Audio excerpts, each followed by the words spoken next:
Retro Rewind. Gentlemen, let's broaden our minds.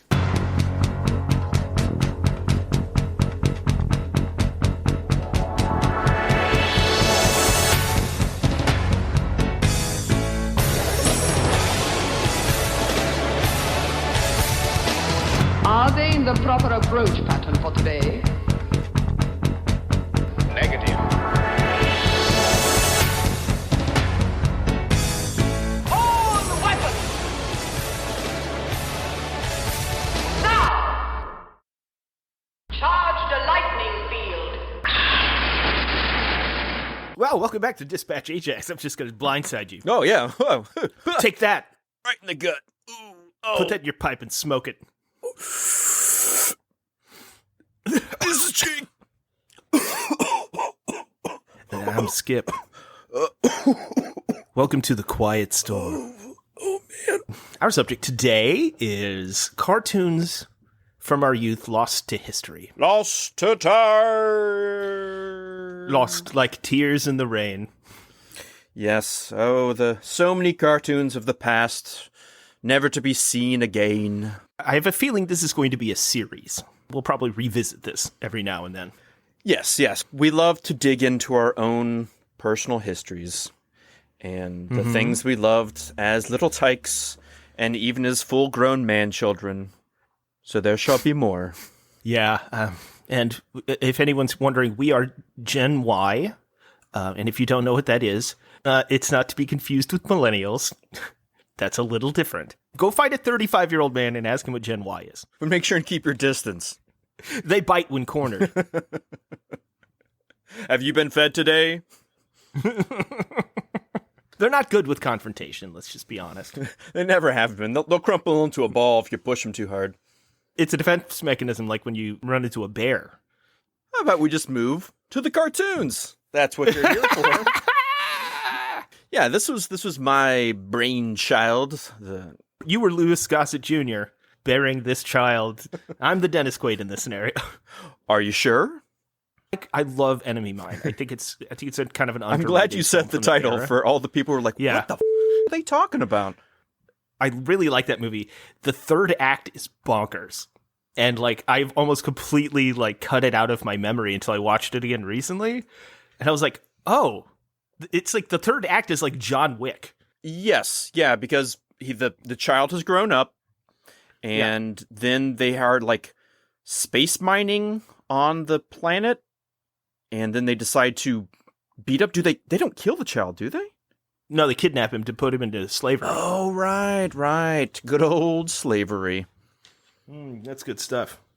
Does he get picked up by his group, and then he has to abandon them to then go save the child? Yeah, they rescue him, and then he escapes, like, at gunpoint to go rescue the kid. Yeah. And they're like, why would you want to save him? And so he runs off, and then he turns into John Wick, where he sneaks into the thing, and he shoots all the alien miners, and all those blue-collar runts doing their jobs. And then... But granted, they kidnapped that kid, so... They did, but I mean, they saw him as, subhuman in every way, shape, and form, both literally and figuratively. And so, like cattle, they were just going to get their cow and put him back in the plow. Yeah, on the wheel of pain. 5 minutes after the end of that film, a group of lawmen come down, space lawmen, and they mow both of them down. Well, it's either that or like the burn after reading ending. Like, oh, well, that didn't work out for anybody. But you know what did work out? Cartoons of the 80s. Yeah, I did a lot of aerobics. Mm-hmm. Step aerobics. My mom used to be a step aerobics instructor. I have vivid memories of going to my mom's aerobic classes, and I just sit to the side on my own little mat. Yeah. And play with toys as she would do her thigh tightening and butt thrusts or whatever. I feel like there's a lot of therapy needed. I have a lot of memories of the exact same thing, but mine never got weird and sexual. Well, I was a small child. I didn't care. All small children are sexual monsters. We all know that. I will tell you, like, the foam blocks, those are fun to play with. You just build like a little fort. We just had the teal, magenta, and black plastic step bench things that you do step aerobics on. Oh, yeah. Those are hard if you fall on them. So the first cartoon we're going to cover today is essentially Star Wars meets Jurassic Park. A favorite of mine as a kid. I had way too many of the toys. It was a show called Dino Riders, where people rode dinosaurs. It ain't clever. What you see is what you get. Yeah, apparently they came with the name Dino Riders, and that stuck the whole way through. They never changed that concept. No, that's literally the premise. It's dudes riding dinosaurs. Yeah, dudes and dinos. You got it. Let's move on. That's the whole narrative. It's not like, oh, we're riding dinosaurs to achieve some goal. The entire premise of the show is to learn how to ride dinosaurs. Or capture the dinosaurs and put them into slavery. That's right, yes. So I'll just set the scene for you. Mm-hmm. It's space future. The Valorians, a human-like race, maybe humans of the far future who expanded in the stars. They don't really say, but they are aware of Earth, so one is led to believe that maybe it's millions of years in the future. Humans are still the same, and they remember far, far lost Earth. Or it could be Battlestar Galactica. I don't know. It could be. Or Dune, for that matter.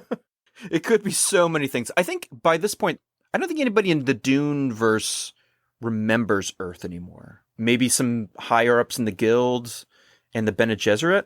I think everybody else is just kind of forgotten. Don't they still have the Orange Catholic Bible? Yeah, but they don't really know where those things come from. I mean, everything gets melded together. That's true. So the Valorians, they were living in a perfect utopian existence. They're made of velour. Ooh, feel good to the touch.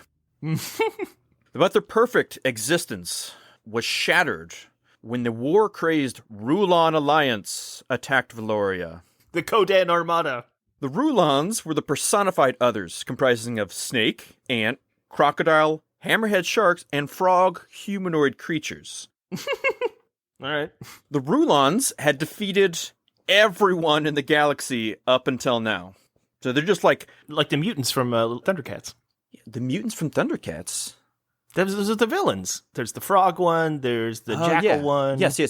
Yeah. Sorry, I was just thinking of cat people. Yeah, you think of David Bowie's cat people. Yeah. I think of cat dancers. That's what I think of. Who thought that would end well?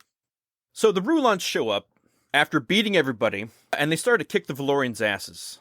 Now, what they've been doing to all the races up until now is that they would capture the races and they'd put brain boxes on them, which essentially brainwashing helmet things to turn whoever they want into their slaves.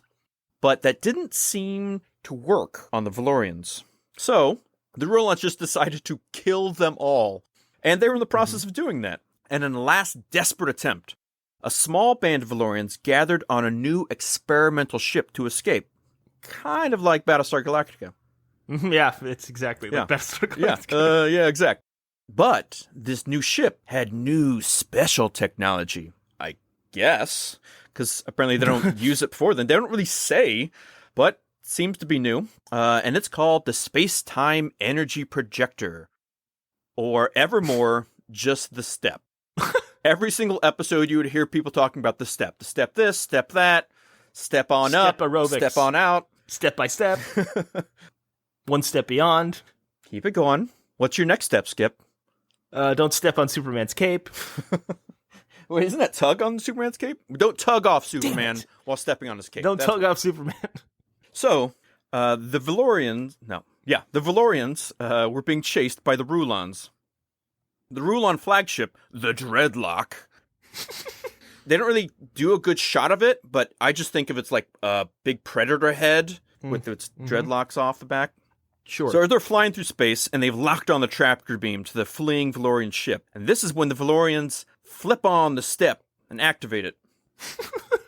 Man, it sounded like you were going to start like a Motown song. Flip on the step. Like a sex machine. Good God. The 5 stair steps. James Brown stepping out. So subsequently, both groups are then flung into space-time, and they arrive 65 million years in the past. Or I guess is it their past? Is it our past? I don't know. But they arrive on the prehistoric planet Earth. So they all crash land, each in their separate Seems parts like of hat the on a planet. hat, doesn't it? Yeah. Earth, and then also dinosaurs. So once on Earth, the Valorians use their unique tech amplified mental projectors, which are silver medallions worn around their neck, which is, if they touch them, they can telepathically communicate with both themselves and with the dinosaurs, who they befriend, or you might say convince them amicably to be their rides and slaves. You know, a little bit of column A, a little bit of column B. Mm-hmm. The Rulons, they see these dinosaurs and like, perfect. Brain box material. So they start brain boxing all these dinosaurs. And then the Rulons attack with these first brain box dinos, and the Valorians are like, okay, we've got to convince these other dinosaurs to help us out, protect us against those dinosaurs. So then becomes, them aiding to assist in both defense and offense. They, symbolically or not, decide to sacrifice their birth world and name of Valorians to become the Dino Riders. But they know what dinosaurs are called in English. Modern English. How do they speak with the dinosaurs? I don't, you don't ask why these things don't make sense. They just don't. And you roll with it. I guess so. So what follows is an episode-by-episode battle between each group as the Rulons try to capture the Steppe to return to the future so that they continue to battle and rule across the universe. They would constantly find a new dinosaur and new weaponry, each trying to one-up the other. The Rulons tended to focus more. Their big dinosaur was they captured the T-Rex. For like half the series, they're just trying to capture this T-Rex, put on bigger and better lasers, and mow down the Dino Riders. That's one thing the T-Rex need is lasers. Yeah. Well, I mean, that's, let's be honest. This is the whole idea of it. It's like, all right, kids love dinosaurs. Kids love lasers. Dinosaurs love lasers. Pick them up. Put them all in the basket. Yeah. Shake it up, and what you get is Dino Riders. Yeah. So that's Dino Riders for you.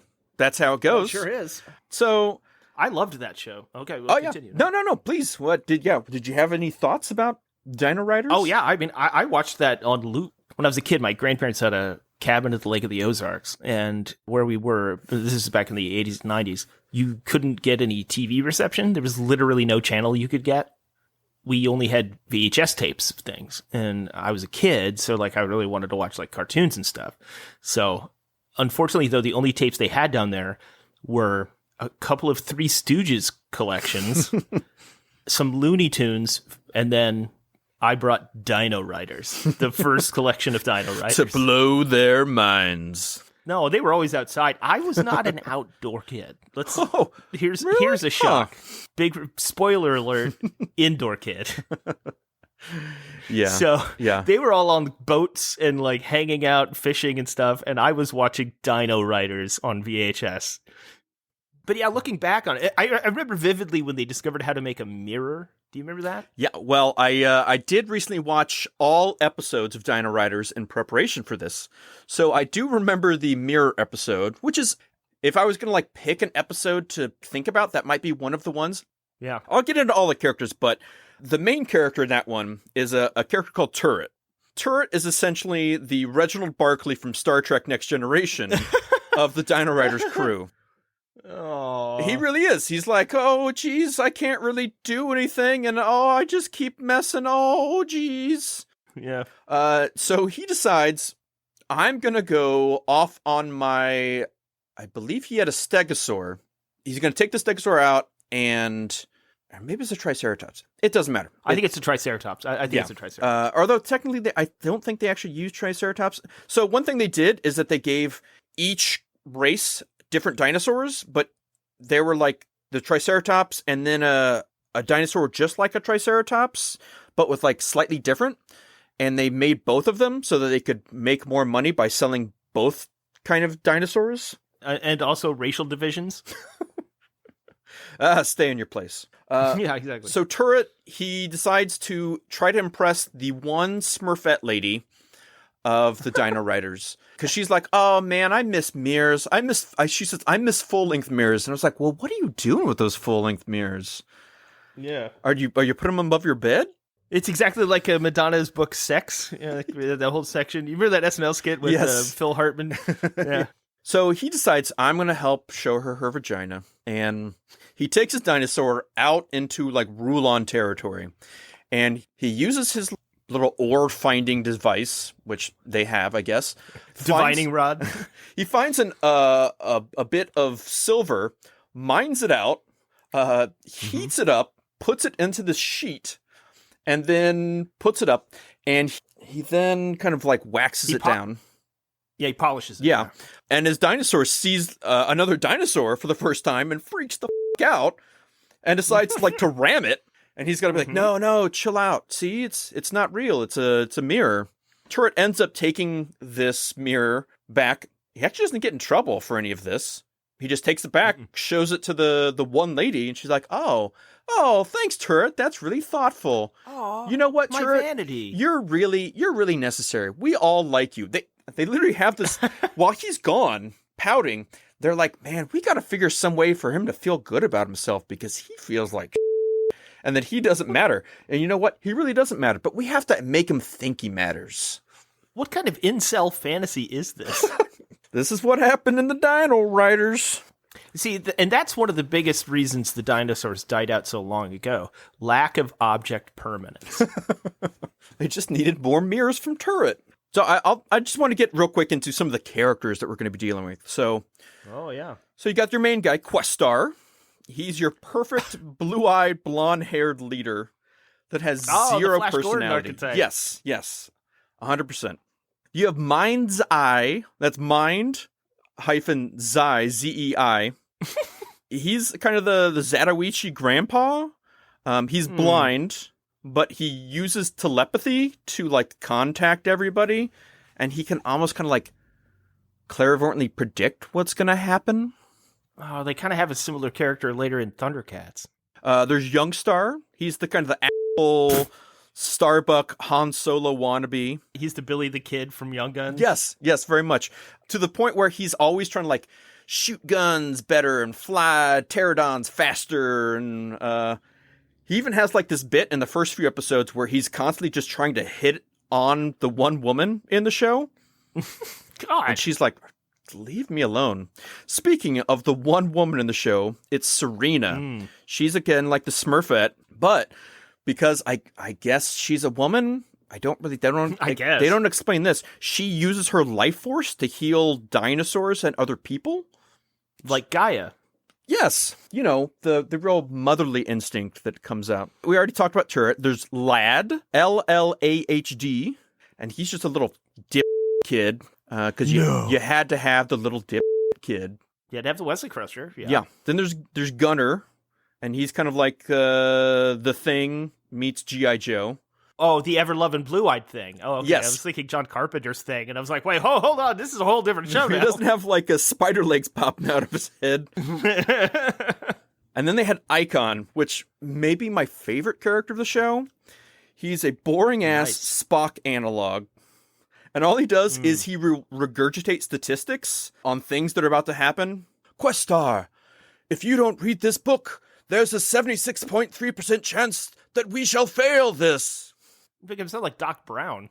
Marty, you gotta read this book quick. Yeah. He also has like a cybernetic leg, which they don't talk about at all, and a stick that he walks around with. And he doesn't do anything. He doesn't fight. He doesn't ride a dinosaur. All he does is spout statistics the whole show. There's always that one guy. Then you get to the Rulons, and you have Emperor Krulos.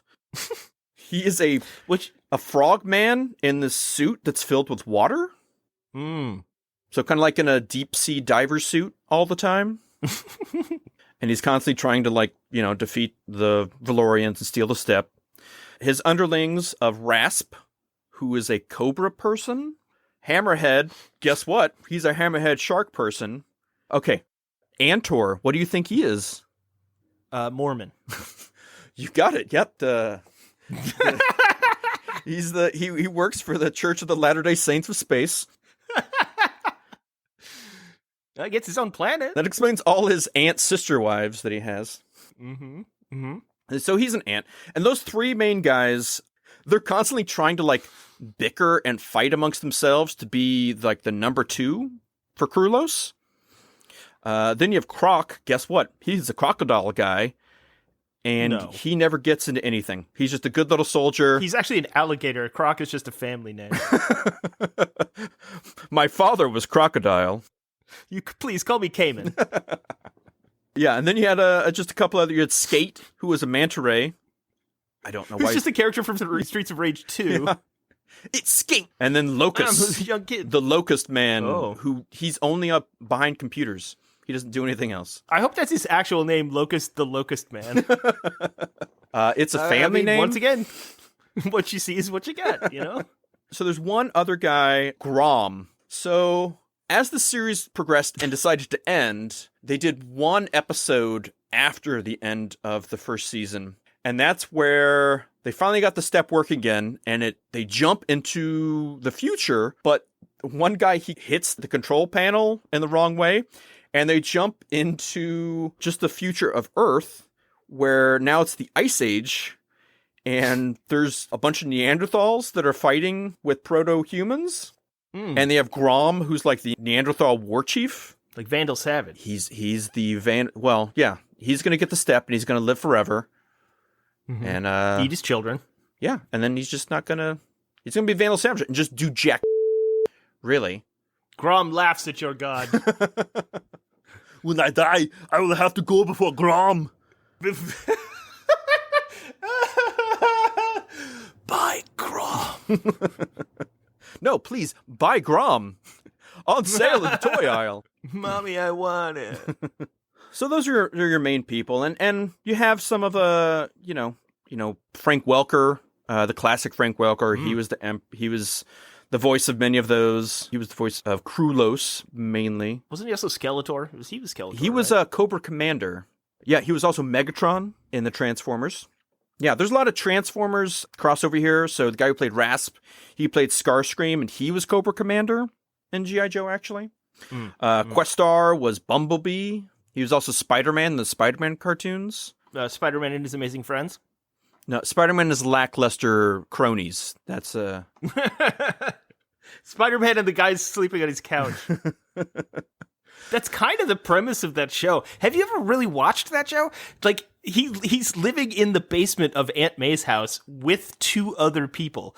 Iceman and a made-up character called Firestar.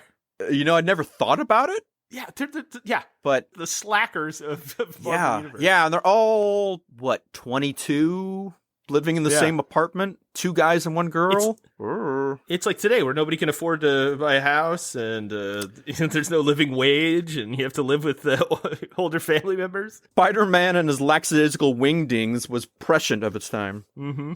So I'd like to get a little bit of the history of Dino Riders. So Dino Riders was a shower thought of Jim Alley, where he was just scrubbing his hair, and he's like, wait. We combine action figures with dinosaurs. Cha-ching. Mm-hmm. So at the time, he was the exec VP of marketing, and later became the vice president of Tyco, the toy company. The moon. Send him to the moon! He didn't have a big ambition. He went for vice president of Tyco. Well, he tried to become president, but there was a scandal with a couple ladies and a dinosaur. Oh. Yeah. You don't want to see that footage. That's Frazzle Drip Volume 2, my friends. Gary Hart is there. Bill Clinton's there. Oh, did not. I can't even do it. Don't bother with the Clinton. Don't bother. Your life won't be worth spit. Much happier now. So then he talked to Warren Bosch, who was the head of research and development at Tyco. He woke him up the next morning, and then Bosch thought about it, and he came up with the idea of aliens traveling back to the past, to Earth, to combine with the natural abilities of dinosaurs. So kind of like, if a raptor runs fast, you're going to put rockets on its legs, and it's going to run even faster. Killing it instantly. Well, it's an experiment I wouldn't mind seeing. Okay, so they're aliens and white people who also travel back to the past of Earth to ride dinosaurs. And also Jesus is there. I looked at the footprints. Jesus is always there. Hey, Stegosaurus, you remember there's only one set of footprints? That's what I was writing you. So then they talked to Paul Kirchner, who's an experienced toy illustrator. He had worked on comic strips of He-Man, GoBots, and Thundercats. So he took the concept of good and bad guys riding dinosaurs and developed more. So Larry Hama, who had worked on G.I. Joe comic books, the great Larry Hama, he recommended Paul for the project. And he took the already developed Brain Box versus Telepathy idea and worked up all the characters in the backstory. So the Quest stars and Young Stars of the world, that's his doing. He then drew up the comics that were to come with the toys. At one point, Paul had all the dinosaurs talking, kind of like Land Before Time. Oh, good. Yeah. But they nixed that idea. They thought that was a little too cutesy. So at this time, it's 1985, and Tycho, they had only done mostly like trains and slot car racing sets. They all sound like Tim Allen all of a sudden. Or I feel like scratch. I feel like we are who was his neighbor who like just had his head over the Wilson? You shouldn't pee in the yard, Tim. Yeah, I saw a lot of Home Improvement. Yeah, that's what I asked for. It's terrible. I hated that show. I was equated like that Wilson to, was it Mr. Wilson? Yes, Dennis the Menace's Mr. Wilson. Because they're both kind of like they could, the older neighbor. Yeah. I mean, he could be curmudgeonly. We don't know. He comes off as sort of like the wise Yoda character, but I always thought maybe he was like a pederast and wasn't really allowed to go outside his house. Why did you go straight? Like, okay, well, all right. Oh, he's under house arrest. That's why he can't leave. Exactly. He's got the ankle monitor. Mm-hmm. Well, if anybody in that scenario did, it would be Tim Allen. Let's be honest. If anybody had an ankle monitor on that show, it would have been Tim Allen. Yeah, he's the big. What would his crime have been in that show? Narc. So life imitating art. I see. That's what I'm saying. What a fucking bitch! What a bitch! Allegedly. No, he went to prison. No, there's no allegedly. Yes, I know. Well, no. I mean, I'm just saying I don't know if he was actually a prison bitch. I have no knowledge of that. All of his friends went to prison, and he only did a light sentence because he narked on all of them. Listen up, kids. Don't narc on your Coke friends. G.I. Joe! The more you know. Do not climb into abandoned refrigerators. Do not narc on your Coke friends. Never jump onto moving cop cars. That's TJ Hooker advice. This is PG podcast. We can't get into more TJ Hooker advice. It's only on for one season. Just like Dino Riders was only on for one season. Look at me, I'm riding a Segway. It's like the year 2005 all over again. And the action figures were actually on the development team's don't even go there list. Apparently they had that list written out. I don't know if that was like spray painted on the side of the building or... Action figure sales had topped over $1 billion the previous year. So they thought this idea of dinosaurs and lasers was too good of an idea to pass up. Lasers! So they had Bosch. He was one of the designers, and he sculpted a Deinonychus, a recently discovered dinosaur of the time.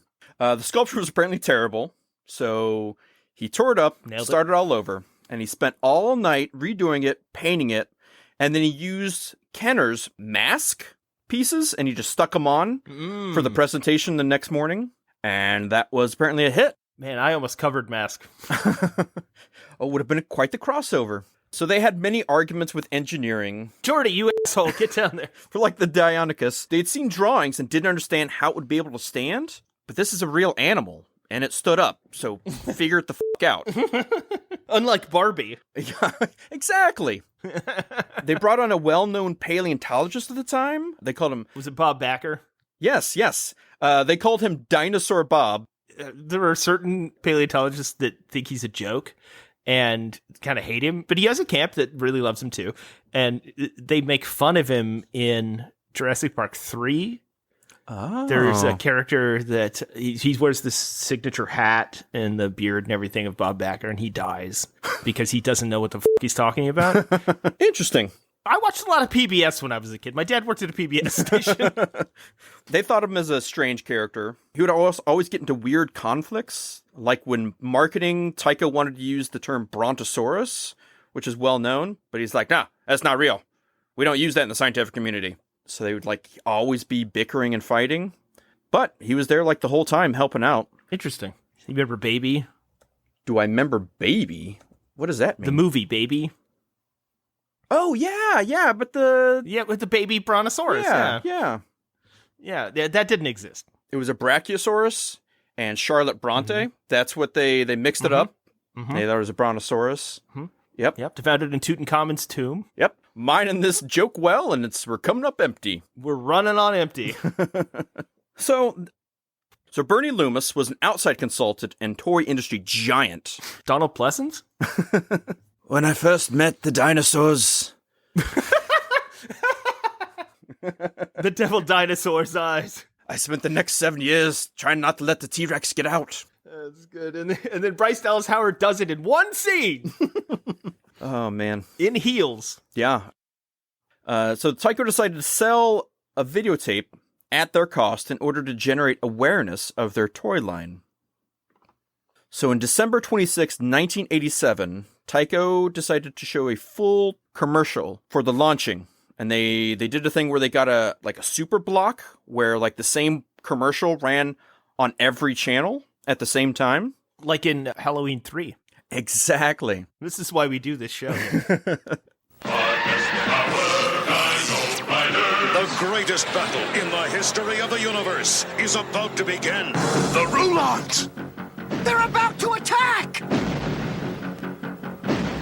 Quickly, we'll have to trap them in the canyon. The Dimetrodons are harmless. Leave them be. The clever Dino Riders seal off the escape route. It's up to you, Commandos. Now, leaping into the path of the thundering giants, the Commandos close off the front of the pass. Blast them to bits, Ant-Man. Put this in your Easter basket, Krulos. Don't forget to ride home, Rulons! The Dino Riders put on the finishing touches. But Krulos escapes on Tyrannosaurus Rex. Look out! Sky! The Stegosaurus. Take this, lizard lips! I'll be back, Questar. The battle is over, but the action's just beginning with the complete Dino Riders collection. Dino Riders, harness the power, Dino Riders. The Dino Riders are ambushed. We've got you outnumbered, Gunner. Gotcha trapped, Hammerhead! The evil Rulons on Triceratops close in on the Dino Riders. I've waited a long time for this, Gunner. Laser cannon fire distracts the Rulon beast. Sure hope you can swim, fishbait! Tyrannosaurus and Triceratops with motorized walking action, and Deinonychus, each with figures and battle gear. Dino Riders, harness the power, Dino Riders. Tri-cannons, Forward laser, mandibles. omni-lasers, Proton cannons, buzzsaw, omni-laser. broadside rockets, Tri-laser. Questar. Kulos by Tormeko. The evil Rulons are tired of playing games. You are finished, Questar! They want the Dino Riders time key. Your brother eats flies, Krulos! The greatest battle in the history of the universe is about to begin. Tyrannosaurus Rex and Diplodocus with motorized walking action, and Monoclonius, each with figures and battle gear. Dino Riders. So they would essentially tell the story of the Dino Riders. And their idea was to generate Christmas buzz as all the kids are playing with their toys after they had just opened them. That pilot went direct to video after that, the full-length thing. And then the show... I had it. Exactly. See, it worked for you. Mm-hmm. The show premiered Saturday, October 1st, 1988. And it was produced by Marvel Productions. Yep, that Marvel. Oh, really? Yeah, it was launched during the Marvel Action Series with Spider-Man and the RoboCop cartoon. Oh, man, we'll talk about that later. Indeed we will. So the first year those toys hit shelves in 1988, the line sold $35 million in the United States and $64 million worldwide. Wow. In 89 and 90, you had the television show, cartoon series. You also had comic books, cartoon videos. They had a video game. They had like puzzles and paint things. They had Play-Doh that was not Play-Doh. It was like special Dino Rider Play-Doh. Okay. No one will know the secret formula of Play-Doh. Yeah, so the first wave was 12 different dinosaurs, and they would come with 1 to 3 figures each, and the humans were only 3 inches tall, so they could make actual 1 to 24 scale dinosaur toys. Well, at least they were trying to be accurate. They were so accurate that the Smithsonian Institute, after the show ended, bought those molds, and they just took off the armor and the lasers and repainted them, and they sold those in their gift shops. Oh, wow. I didn't know that. That's fascinating. Yeah, production people took painstaking efforts to get really accurate. So the original series only lasted 14 episodes, but the toy line lasted 4 years, although the last 2 series were only available mostly in Europe. After those 12 the first time, there were only 3 dinosaurs the third series, and then the 4th series of toys was replaced by prehistoric animals. And along with the Smithsonian, the toys for the Cadillacs and Dinosaurs series in 1994 I knew it. used those same dinosaurs, although they changed them up a bit, but it was essentially the same molds. Right, it's the same thing as using the Time Machine playset as a Star Trek playset, and then using the Planet of the Apes playset as the Ewok Village. Yeah. Why redo it if you can just reuse it? Yeah, it's true. Those are like a few years apart. Yeah. So again, it was only 14 episodes. Only episode 1, episode 2, and episode 14 were released on video. In 1997, Tyco was then purchased by Mattel, and ever since they have had the rights, but they haven't done essentially anything with it. Although the biggest cultural last they've had since then is that Rex in Toy Story was actually based on the Dino Riders Tyco T-Rex, and they even mentioned it in the movie. Oh, that's... I was this, but I was like, leveraged buyout by my original company, but essentially what he's talking about is Dino Riders, Tyco, and Mattel. That's pretty cool, actually. Since Dino Riders ended, there has been a few people trying to jump onto that. There was Primal Clash, which is essentially like Dino Riders meets G.I. Joe. Some other pseudo ripoffs were Dino Warriors, which is kind of like Dino Riders with a D&D mashup, slightly different. Interesting. And then Para World, which is a real-time strategy PC game, essentially Warcraft with dinosaurs. From what I saw of it, looks kind of cool, actually. But the battle of Valorians and Rulons, of people named Star and people named Hammerhead, shall only last in our memories, never to be seen again. But, I mean, theoretically, they could do more Dino Riders. It is a cool concept on its base level. Billions of years of history to work with. Being of the time of the late 80s, early 90s, that was the peak hotness of dinosaurs. So, would you watch a Dino Riders today? Is there any way that you could do a Dino Riders now? That's a good question, actually. Okay, so the only way you could do it is, like, doing it like Jurassic Park, where, like, whatever they're doing is folly. The dinos in Dino Riders are beasts of burden. Very much so. Instead of just putting a yoke on them, they put brain caps. So there's a lot of negative commentary you can go into with that. I don't like it. I don't like the idea of it now. I like the idea of, like, I don't know, aliens crashing on Earth in the past and then having to, like, deal with the flora and fauna. But the only way you could do it is to make it kind of a morality tale about enslavement and about animal rights. And... Which, in the show, I don't know if you remember, but since seeing how I just watch it all, they do go out of their way to get into that, like, a lot. They're always talking about, like, protecting all of the dinosaurs, even as they're kind of just using them constantly. But using them to then help protect other dinosaurs. There's an episode where the Rulons are dumping their toxic waste into the water system. Nice. And so then all of the dinosaurs are getting sick. And so they have to go stop them from dumping their sewage and whatnot.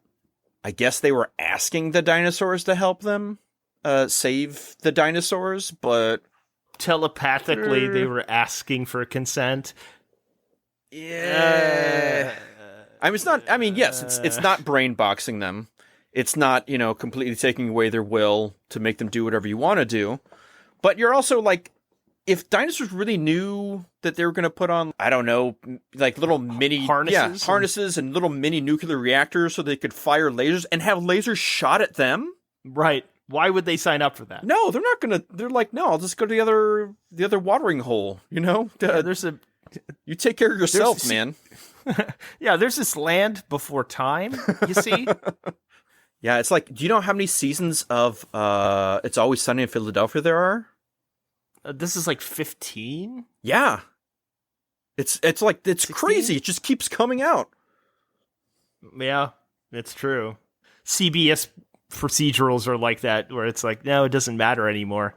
There are 80 seasons of NCIS or whatever. Right. But I feel like there's kind of a brain dead plug and play, you know? Oh, yeah. To that. Oh, yeah. Whereas, like, you have to, like, really, I mean, I guess you get into the Simpsons argument, but. Well, yeah. Yeah. Yeah, that show should have ended a long time ago. But those other shows were never good. That's the big difference. Yeah. You can't dip below mediocrity. You're just there all the time. Yeah. Yeah. Well, so no, I mean, if you're going to do a modern day Dino Riders, you'd have to spend like a lot of time world building and being like, like earning their trust and getting them to like, you'd have to do the whole thing where like, I'm not here to hurt you. Here's, alfalfa or whatever. And then getting them to be on your side. And then, I mean, there's still going to be beasts of burden. You just going to have to do it more ethically, I guess. Or maybe if you could have something like where like a Rulon type enemy is destroying their habitat and they're like, we need to band together and we need your help, humans, to do something. If they can have the agency to fight for their own lives, I think that would be helpful. Yeah, you know how you do it? Okay, so you do it like Water for Elephants, right? I never saw it, so... The premise is that there's a guy and he knows how to work with elephants. Is he also a shiny vampire? He joins the circus for a job, and then they horribly mistreat the elephants to the point where they almost die, and he is like, no, you can't do this because you're going to lose your, you're going to lose your assets, but at the same time, he's like, we have to stop this guy, we have to get him out of here, and then there's this whole hullabaloo about that they keep butting heads and everything, and then at the end, he ends up like starting a farm where the elephants who used to be in the circus can now wander free and live their lives or whatever. It's a real story, actually. It's based on a real story. But I mean, that's how you have to do it. You have to go like, they're the good guys. The villains are mistreating the animals. And then you have to be the guys that are like, no, I'm getting consent. I mean, it's a great commentary on consent, let's be honest. No matter what kind of consent, just beat consent into kids' heads. I'm fine with that. Yes, yeah, I'll take that. I need your permission to do this. Will you help me? Will you come on this journey with me? Like the Fellowship of Nine. You're right, they kind of touch on that. You must help me, dinosaur. And the dinosaur's like, oh, okay, I'm stupid. Yeah, just use me in your war party. Right, I always saw it like the same way that Aquaman did his thing. Yeah, there's never like, hey, Squid, would you please help me with this? This will like because this is benefit the right thing to you. do. And yeah, this is no, it's just like, you're gonna do my thing now. Go sacrifice yourself to sink that sub. If you're gonna do it right.